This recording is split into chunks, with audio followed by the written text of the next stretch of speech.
नमस्कार नमस्कार, जय हिंद, जय महाराष्ट्र, जय भवानी, जय शिवाजी, वंदे मातरम। आप सब लोगों को धनतेरस की, दिवाली की बहुत बहुत बहुत बहुत शुभकामनाएं। Let the festival of lights light up your life with happiness, prosperity, good health, and everything else that goes with it. Let India progress. Let India become the India of our dreams. Let everyone in India become healthy, wealthy, wise, and loving. Health, wealth, and prosperity to all. That's right. Let's not have a situation where anybody goes hungry at any time of the day or night. Let all Indians Have 3 meals of day. at least 3 meals a day, and let all Indians get a share in the prosperity of the nation. Yes. Hindustan आज की तारीख में it is among the top 4 economies in the world. दुनिया की जो top 4 economies है उनमें से हिंदुस्तान एक है। हमारी जो अर्थव्यवस्था है Yes. आज यूनाइटेड किंगडम यानी ग्रेट ब्रिटेन से ज़्यादा अच्छी है आज की तारीख में। मेरा यह कहना है कि ये बहुत बड़ी विडंबना है कि हिंदुस्तान में आज कई लोग ऐसे हैं जिनको खाना नहीं मिलता है, जिनको रोटी नहीं मिलती है। ये नहीं होना चाहिए, ऐसा मैं समझता हूँ। ये I am sure all of you wish the same, we wish it. Pradeep Nambiar ji और मेरी तरफ से ये बहुत बहुत बहुत सबसे बड़ी विश है हमारी कि किसी भी तरीके से ये विडंबना ख़त्म होनी चाहिए और हिंदुस्तान का हर शख्स उसको ये मतलब उसको कॉन्फिडेंस होना चाहिए उसमें कि भाई कुछ भी हो जाए मेरा हिंदुस्तान हमेशा मेरे साथ है, ये होना चाहिए। Exactly, sir. ये- Exactly. That is what I personally बिल्कुल believe sir. in, and I think that ought to happen. I hope it does. That all of us are shareholders in this great enterprise called India.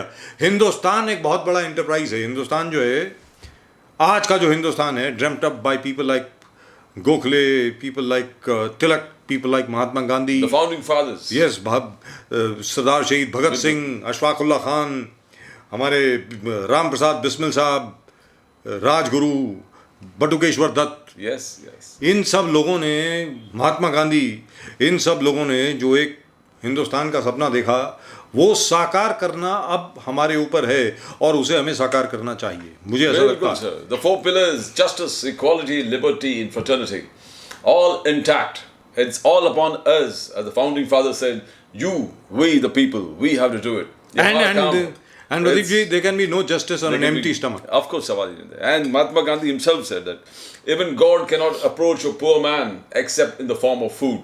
That's right. Absolutely true. Absolutely. You can't. Even God cannot approach a poor man except in the form of food. That was what our founding fathers, Mahatma Gandhi, said. And our constitution itself says, we the people, we are going to do it. और The Pradeep leadership ji, matters. और प्रदीप जी यहाँ पर अभी global hunger index की जो list छपी थी, Yes. India is rejected. it's a ridiculous list where Afghanistan, Bangladesh and Pakistan are shown above India. Even Myanmar is doing much better than India. अब आपसे ये पूछा जाए कि अफगानिस्तान में जो स्थिति है इस वक्त, जो ग्लोबल हंगर इंडेक्स के जो लोग हैं उन्होंने सर्वेक्षण कैसे किया साहब, कैसे सर्वे किया उन्होंने अफगानिस्तान में? India is the 5th, ये जाना चाहेंगे। number 5 biggest economies considered worldwide. Yes. And economic giant. And we The are 5th biggest. 104 in the global hunger index. So one index gives us, we are saying that we are a superpower where economy is concerned. We are number 5 in the world. We have put Britain back. Our rulers, yesteryears, we have shifted them out of the 5th position and we occupy the 5th position. And then you say the global index, we say we are poor. Not only that, our sir. people are starving. Sir, not only that, India is the breadbasket of the world. All the world. Today, the largest wheat and rice supplier to the world is India. Yes. Hindustan, बिल्कुल. Specially Russia और Ukraine की जब से Yes. War हुई है तब से सबसे ज्यादा गेहूं और चावल हिंदुस्तान से जा रहा है पूरी दुनिया में। But I feel that is also a failure of the government because the government has not been able to play the system.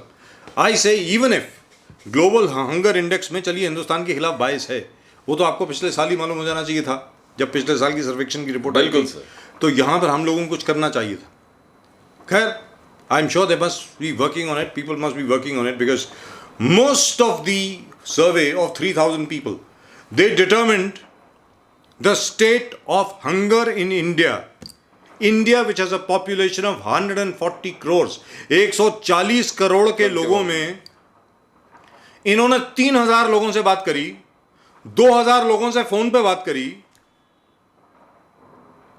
उससे उनको यह मालूम पड़ गया कि हिंदुस्तान में खाना नहीं है, भूख, तड़प, बेकारी, लाचारी। उन लोगों के पास, प्रदीप जी सुनने वाली बात है, उन लोगों के पास जिनके पास मोबाइल फोन है। बिल्कुल, क्या बात है sir, wonderful. In one place they से इंडिया डिजिटली, गरीब से गरीब आदमी इज डिजिटली कनेक्टेड। यस, आप वेजिटर वेंडर के पास चले जाओ, उसके पास पेटीएम है, बोलते आपके पास कैश नहीं है तो आप ये स्कैन करके पेमेंट कीजिए। तो गरीब से गरीब आदमी today is digitally connected to the bank. The entire exercise by the Modi government of हर व्यक्ति हिंदुस्तान का having a bank account, and we have achieved all that. आज एक छोटा सा आदमी, गरीब से गरीब आदमी भी ट्रांजैक्शन करता है on mobile, digital platform, scan करके क्यूआर कोड, बोले आपके पास पेमेंट नहीं है, सब्जी खरीदो और डिजिटल पेमेंट करो। अरे साहब पैसा नहीं है, आप पे पेटीएम कर दो, गूगल पे कर दो। और आज look at the way India is developed as a nation, a huge nation, the biggest nation where population is number 2 where population is concerned, but we are digitally connected to the most poorest of poor man. ये तो लगता है साहब ऐसे है कि किसी भी तरीके से नरेंद्र मोदी सरकार के खिलाफ एक अभियान चल रहा है, मुझे ऐसा लगता है। Exactly, sir. To run down Mr. Modi, Conflicting. to undermine Mr. Modi's achievements, to give a different color to all of Mr. Modi's achievements. For example, Modi ji अभी बद्रीनाथ गए, केदारनाथ गए, yes. केदारनाथ मंदिर पे उन्होंने पूजा पाठ किया, ठीक है साहब। मुझे बहुत अच्छा लगा कि मेरा प्रधानमंत्री जो है, there is no false sense of secularism in him, कि ऐसा नहीं है कि मैं मंदिर में नहीं जाऊंगा, मैं इधर नहीं जाऊंगा। भाई क्यों नहीं जाएगा भाई? अगर कोई शख्स बम बम भोले यानी भोलेनाथ में विश्वास करता है और वो जाकर के शिव मंदिर में जाके पूजा करना चाहता है तो उसको करने दो ना। I would rather that a person is true to his own religion than for a person to deny his religion in the name of secularism. Exactly. That's what Mr. Modi is saying. Why should we be ashamed of a particular thing that we are a Hindu? Why should we be ashamed of performing our daily rites and rituals? Yes. क्यों हम पीछे हटते? Why we in the denial mode कि ये नहीं होना चाहिए? क्यों नहीं होना चाहिए? When Yogi Adityanath was asked कि आपने सैफरन धारण किया और आपने सैफरन पोस्ट किए, पूरे आपके घर को सैफरन बना दिया, तो बोले कि मैं क्या हिरवा बना दूं या क्या मैं इसको ग्रीन कलर पेंट कर दूं तो आप खुश रहेंगे? बोले कि क्या जरूरत है कि मैं जिस प्रकार से हूं उस चरण में अपना रीति रिवाज, daily routines, I will carry it the way I want. Why should I be under denial, hide my own religion, hide my own identity, hide my own procedures of ritualism? Why? क्यों, किस लिए?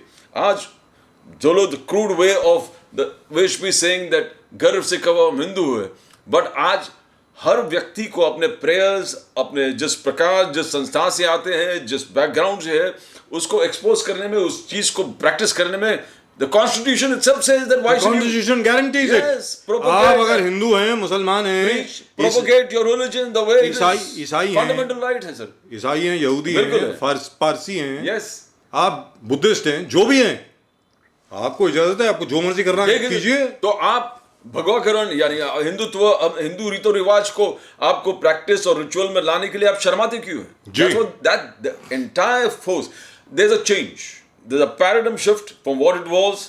Earlier people were afraid to talk about these things, afraid to portray the religion that they came from, afraid to practice and propagate what they were, and today Mr. Modi has made a change. That is because till now all the ruling dispensations, especially the Congress, were very scared about कि अगर हम लोग Hinduism, Hindutva, Hindu रीति रिवाज, सनातन के रीति रिवाज को हम अगर कुछ बढ़ावा देंगे या उनके बारे में बढ़ावा ना भी देंगे, अगर सच भी बोलेंगे, तो हो सकता है मुस्लिम वोट हमें ना मिले। एग्जैक्टली। अरे क्यों? अरे भाई अगर मुस्लिम वोट तुम्हें मिलना है तो मिलेगा, नहीं मिलेगा तो नहीं मिलेगा, आगे आपके ऊपर है। आज की तारीख में कांग्रेस का वो हाल है कि हिंदुओं से तो गए, मुसलमानों से भी गए, आप बीच में मझधार में लटके हैं, क्या कर रहे हैं? उनको ये नहीं मालूम कि क्या करूं, इस तरफ या इस तरफ, इस तरफ। See, that is the whole paradigm shift जो हम लोग कहते हैं। Constitutionally guaranteed, practice, propagate your own religion, and our leaders found a very coward kind of attitude कि हमको इस चीज में नहीं जानना, ये हमको ये नहीं करना, हमको propagate और in the open लोगों के सामने इस चीज को highlight नहीं करना, उसको नहीं preach नहीं करना. That the entire thing has gone. There's a paradigm shift of aggression. That why should be ashamed and that is to also preach because and propagate our own religion. Even if I am the Prime Minister of this country, even if I am the Chief Minister of the country, I will do it. Pradeep ji, और इसमें सबसे बड़ी बात यह है कि सामने की तरफ से जब सड़क पर नमाज होती थी, हर जगह पर नमाज होती थी 5 मरतबा एक दिन, हर फ्राइडे को, और कभी कभी हर रोज भी होती थी, उस वक्त आपने कुछ नहीं कहा, कुछ नहीं बोलते थे आप. लेकिन मंदिर में जब आरती होती थी, महाआरती होती थी, आपको लगता था साउंड पोल्यूशन हो रहा है, जिसकी वजह से एक रिएक्शन हुआ. उस रिएक्शन को लेकर के अब एक there is a state of equivalence which has come about right now, and very frankly, there is a state of aggression that I am not going. I would say it is. Yes.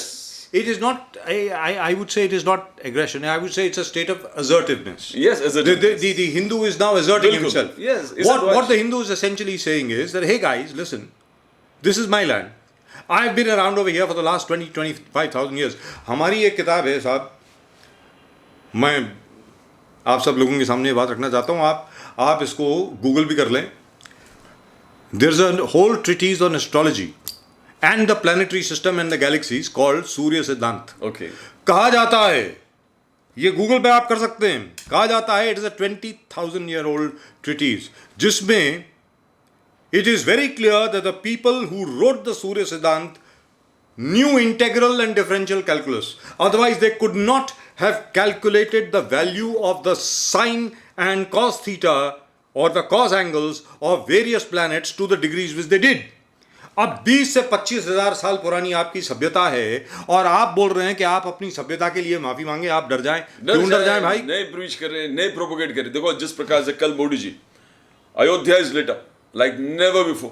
दीप उत्सव 16 लाख से ज्यादा, 16,70,000 दीप. Yes. और आज तक हम लोग डरते थे इस चीज को हाईलाइट करने में. आज कुछ प्राइम मिनिस्टर जा रहे हैं वहां पर और अयोध्या जा रहे हैं. Ayodhya, the entire Ayodhya is lit up Prabhu Ram ji के वेलकम के लिए. We can't forget our traditions. We can't forget our past. We should never forget our traditions and past. And if that time had come, the change, what we call the paradigm shift, is what we see now. Absolute. When I say it's aggression, you say assertiveness.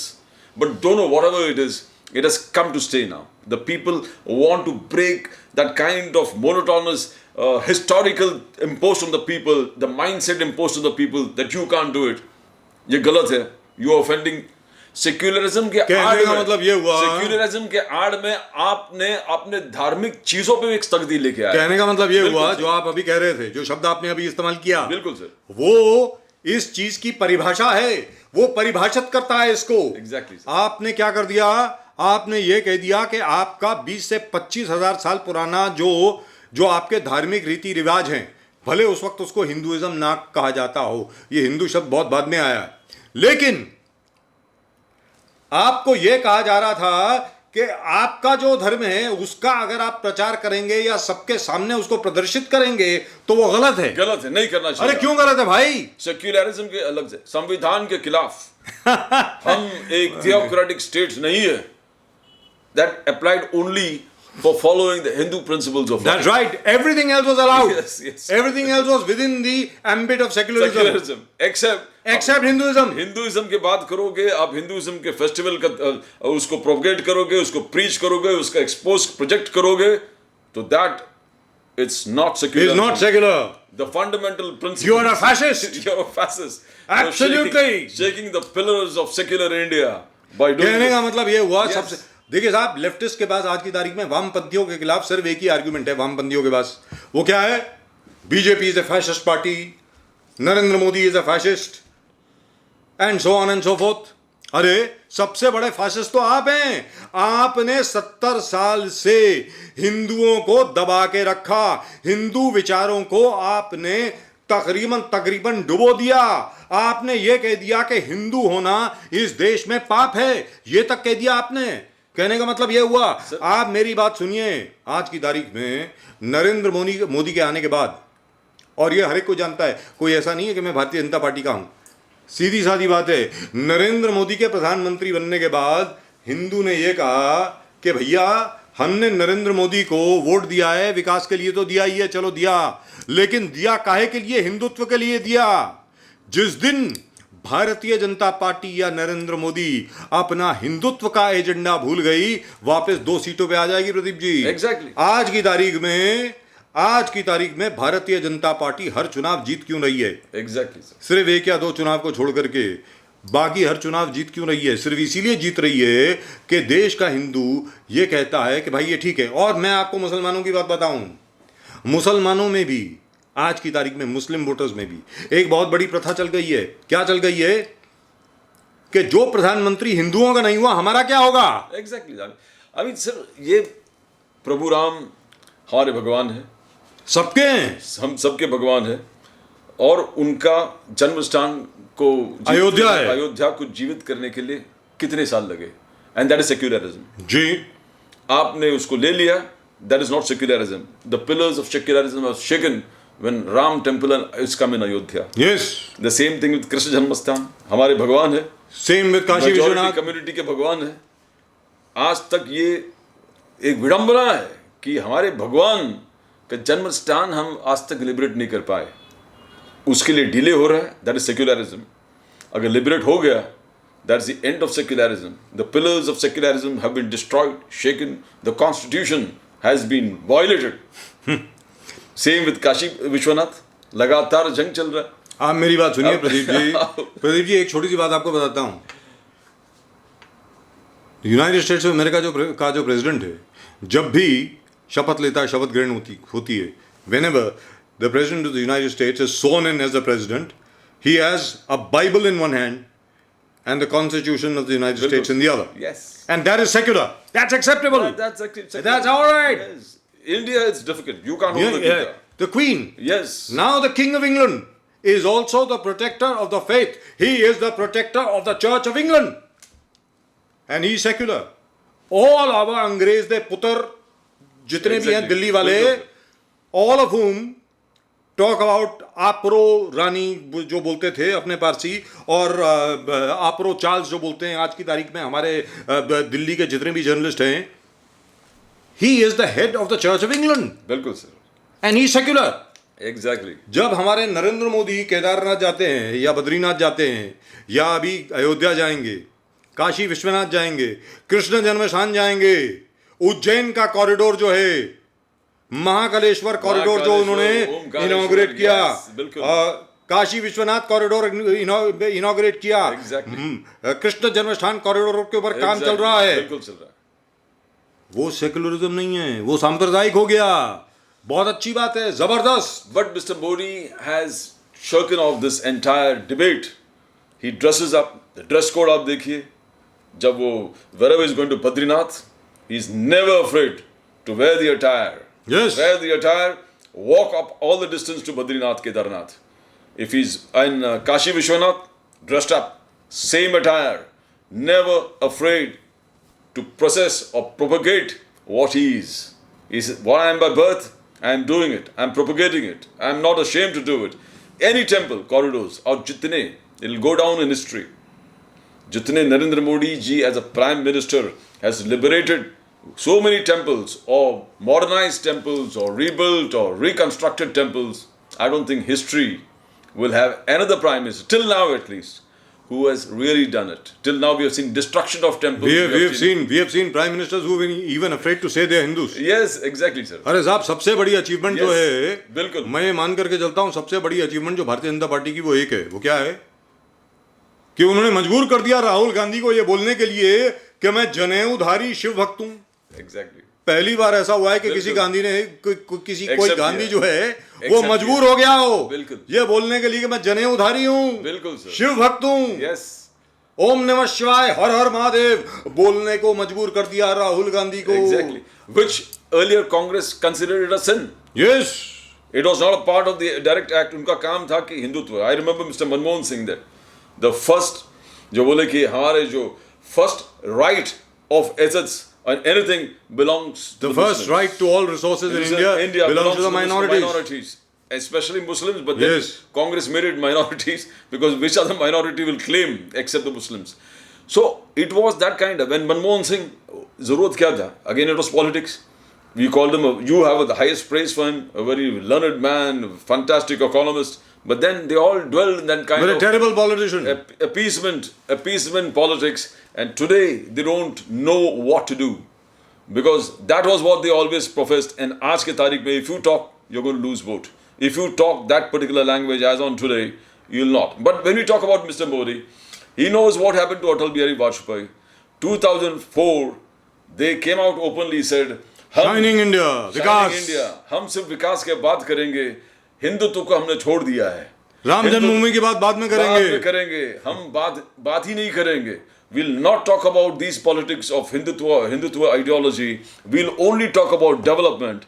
And जो हाल BJP का वहां पर हो गए, where the whole world believed that BJP is going to return to power, BJP lost, and Sonia Gandhi, who never even dreamt of coming back, she won. Pradeep ji, But the that is same also thing- because that is the same also thing. let me just analyze Yes, this, yes, this yes. 2004. That is also because that same lobby who was around Sonia Gandhi and around the Congress was the one which was influencing people like my dear friend Mr. Pramod Mahajan and Mr. Atal Bihari Vajpayee to abandon Hindutva. Yes. पूरे Hindutva movement को, हिंदुत्व आंदोलन को दरकिनार करने के लिए इस lobby ने प्रोत्साहित किया अटल बिहारी वाजपेयी को. उसके बाद इन लोगों का बोलबाला था हर जगह पे. जब कांग्रेस वापस आई 2004 से लेकर के 2014 तक कांग्रेस थी. Of course, yes. और मैं ये मान करके चलता हूं कि नरेंद्र मोदी का एक बहुत बड़ा एडवांटेज था जिसके बारे में कोई लोग बात नहीं करते. नरेंद्र मोदी के हाथ में सबसे बड़ा एडवांटेज यह था कि नरेंद्र मोदी दिल्ली से नहीं थे.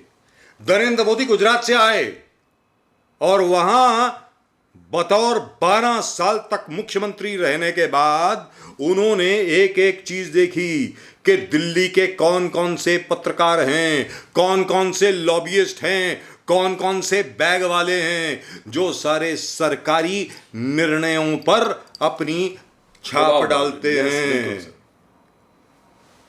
नरेंद्र मोदी ने यह तय किया कि ये लोग मेरे आसपास नहीं रहेंगे, इसलिए आज ये सब लोग फड़फड़ा रहे हैं. जल बिन मछली, जल बिन मछली, बैग बिन लॉबी, ये हाल हुआ है इनका. मोदी हैज नॉट, आज के तारीख में जिस प्रकार से उन्होंने रोजगार योजना के तहत 10 लाख जॉब्स क्रिएट किए जी. कल अयोध्या जा रहे हैं, he has not left Hindutva. आज पूरे देश को उन्होंने कहा कि this is a phase for creating employment. रोजगार हम प्रदान करेंगे. 75,000 लोगों को अपॉइंटमेंट लेटर आज के आज उन्होंने दिलाया. 10 लाख लोगों को रोजगार का गारंटी दी है. And that is same thing is followed in Maharashtra. Dev Fadnavis, Eknath Shinde या एकनाथ शिंदे देव फडणवीस गवर्नमेंट जितने अटके हुए प्रोजेक्ट हैं उसको रिलीज कर दिए. And AAP is doing the same thing. Yes, by the way. Aam Aadmi Party is also doing the same thing at their level. Yes, at their level. Yes. कल MIDC में जितने भी land allotment था, ये था, पूरे stay कर दिया था. This government in Maharashtra, Eknath Shinde, Dev Fadnavis release the remove the stay off. बोले कि लैंड अलॉटमेंट करो, ट्रेड को बढ़ाओ, कॉमर्स को बढ़ाओ, लोगों को आने दो, लोगों को काम करने दो. अब हेल्थ सेक्टर में देखो, हेल्थ सेक्टर में करीबन लाखों, उन्होंने कहा कि लाखों लोगों को जहाँ एम्प्लॉयमेंट है उसको तुरंत रिलीज करो. You are creating employment like never before. No government thought of it. Mr. Modi in the center, Eknath Shinde, Dev Fadnavis in Maharashtra. Unleash जिस प्रकार से एम्प्लॉयमेंट में, जब 2 दिन पहले जो इंडस्ट्रियल MIDC और अलग बैठक, जो जितने करीबन 30,000 करोड़ के उन्होंने डेवलपमेंट प्लान्स सैंक्शन किए, बोले कि इस चीज को निकालो. और at the same time saying, emphasise है, एक तो एनवायरनमेंट क्रिएट करना और दूसरे उस चीज को साउंड ऑफ करना लोगों में कि समय बदल गया है, आपके लिए हम रोजगार, we are giving you employment, आपके लिए प्रदान कर रहे हैं, रोजगार हम लोग दे रहे हैं. Same thing was done by Dev Fadnavis and Eknath Shinde here. All block projects release and every release projects and the investment with in the Maharashtra which is coming, he is quantifying it that we are creating jobs, 1,000 jobs, 10,000 jobs, 1 lakh jobs, quantify करके एक environment of sentiment जो पूरे देश में बना रहा है कि things are changing because and things are moving after COVID. Things are moving after COVID. COVID or not COVID, sir, I mean, you can't stop all these kind of activities.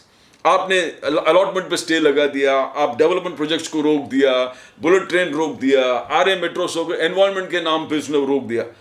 Why do you want? You can find solutions at the same time, parallel, let development proceed. Development को आगे बढ़ने दो. आप development को रोक कैसे सकते हो? आप development रोक के.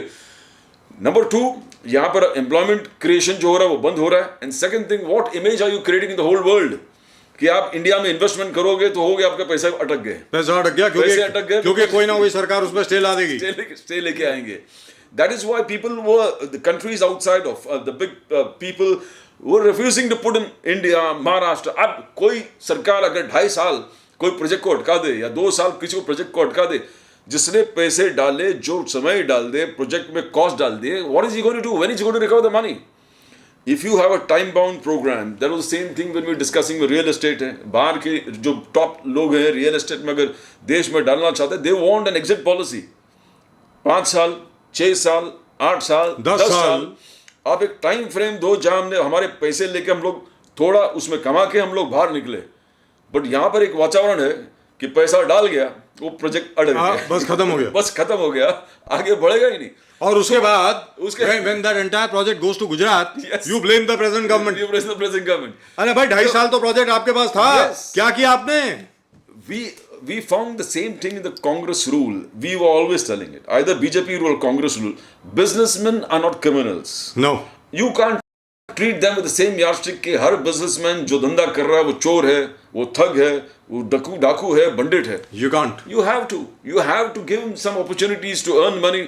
You have to give him जैसे टाइम फ्रेम हो कि पैसे मैंने डाल दिया 6 साल में, भाई हमको पैसे तो वापस ले जाने दो. But then, प्रदीप जी, यहाँ पर मैं आपको याद दिलाना चाहूंगा 2013 में और मई 2014 में प्रधानमंत्री जी के शपथ ग्रहण के पहले की जो भाषण है, उन्होंने कहा था देखिए मेरी सरकार आएगी, सीबीआई का डर नहीं होगा, ये ऐसा उन्होंने कहा था. आज की तारीख में बिल्कुल का ही डर है. आज की तारीख में सीबीआई, ईडी, एसएफआईओ, आपके क्या है वो डीआरआई, इनकम टैक्स और एक और भी तो है, क्या है वो ईओडब्ल्यू, अब सब एक्टिवेट हो गए एक साथ. So as a result of एक संडे मिलता है बेचारे को टू प्रिपेयर फॉर मंडे. मेरा ये कहना है जैसा पहले था बिल्कुल वैसा ही हो रहा है. अब यहां पर मोदी जी को अपना वादा निभाना पड़ेगा कि भाई ये जो मेरी एजेंसीज हैं ये उन्हीं के खिलाफ जाएंगी जो देश में आतंकवाद फैला रहे हैं. सिंपल बात है. एग्जैक्टली. उनको आप बिल्कुल मत छोड़िए. जैसे पीएफआई है, जैसे सिमी है, जैसे इस किस्म की जितनी भी ऑर्गेनाइजेशंस हैं, उठा के सबको अंदर डालिए. बट नॉर्मल बिजनेसमैन के पीछे मत पड़िए. ड्रग कार्टेल जो हैं, अरे नॉर्मल बिजनेसमैन बेचारा, आप उस पर पेनल्टी लगा सकते हैं. अगर उसने कोई प्रोसीजर फॉलो नहीं किया, टैक्स नहीं दिया, पेनल्टी लगा दीजिए. सिंपल बात है. वो क्रिमिनल केस थोड़ी हुआ. आप you can not treat every businessman like a criminal. You can't. Simple बात है. Otherwise what will happen is most businessman from India will migrate, will go away somewhere else, and they'll say there's no use working in India at the moment. Let me tell you very frankly speaking, a lot of the BJP supporters may not like it. Fact is, today people are supporting Mr. Modi mainly because of his commitment to Hindutva. Hindutva के ऊपर जो उनकी commitment है उसको लेकर के लोग मोदी जी को आंख बंद करके उनका समर्थन कर रहे हैं. और यहां पर एक और चीज कहनी पड़ेगी मुझे. जैसे अयोध्या है, काशी विश्वनाथ है, कृष्ण जन्म स्थान है, उज्जैन है, उसके अलावा गया है. यहां पर जो अलग अलग कॉरिडोर नरेंद्र मोदी साहब ने इनॉग्रेट किए हैं और बनवाए हैं, यहां पर ये इंटेंजिबल है, लेकिन यहां पर इतनी ज्यादा एम्प्लॉयमेंट क्रिएट हो रही है, इतना ज्यादा बिजनेस यहां पे क्रिएट हो रहा है, because finally 1 year later you will see the result over here. The result over here is going to be mind-boggling. It's phenomenal. It's going to be mind-boggling. These are probably 2-tier, 3-tier areas. Yes. And if you're creating job opportunities there, if you're creating development there, it's going to have a cyclic upward effect. Yes. Where everybody and the whole system moves up. That's right. Development and infrastructure built up and people movement and Pradeep ji, I agree with you. Everything coming up. I agree with you totally. जो अभी प्रदीप नाम्बियार साहब ने कहा, इसलिए advocate हैं ये. अर्थव्यवस्था का सुधारीकरण नीचे से ऊपर होता है, ऊपर से नीचे कभी नहीं होता. ट्रिकल डाउन इफेक्ट जो होता है ना, ये सिर्फ इकोनॉमिक थ्योरी में रहता है. नीचे से ऊपर जो 2-tier और 3-tier टाउन्स जो हैं, नीचे के तबके जो जितने भी शहर हैं, छोटे छोटे शहर और गांव हैं, वहां की अगर अर्थव्यवस्था उसका सुधारीकरण हो जाए तो ही देश का जाकर के सुधार होगा. And I think mister Modi has found that pulse. Fantastic. And that will transform India, really and truly speaking. Yes, sir. And when we meet in our next show, we will also talk about Mr. Modi has also ushered in a new revolution, which people are not talking about. It's a health revolution. किस तरीके से health facilities to be provided to every person living in India. Hindustan के हर नागरिक को सेहत को लेकर के, हॉस्पिटल को लेकर के, मेडिसिन को लेकर के, हर जगह पर, हर गांव में, हर कस्बे में, हर जिले में, हर डिस्ट्रिक्ट में, हर स्टेट में, हर शहर में, हर एक को हेल्थ फैसिलिटीज मिलेंगी. ये मोदी जी की नई क्रांति है. इसके बारे में हम लोग बात करेंगे बाद में. फिलहाल आप सबको एक बार फिर happy Dhanteras, happy Diwali, happy everything. God bless you all from both Pradeep ji and myself. आप देखते रहे नेशन नाउ. नेशन नाउ हमेशा आपके साथ है. और वो बेल आइकन के ऊपर प्रेस करना ना भूलें. Please press that bell icon, subscribe to our channel and like it also in case you like what you heard. That's just about it. आप सब लोगों को नमस्कार. वंदे मातरम. जय हिंद, जय महाराष्ट्र, जय भवानी, जय शिवाजी.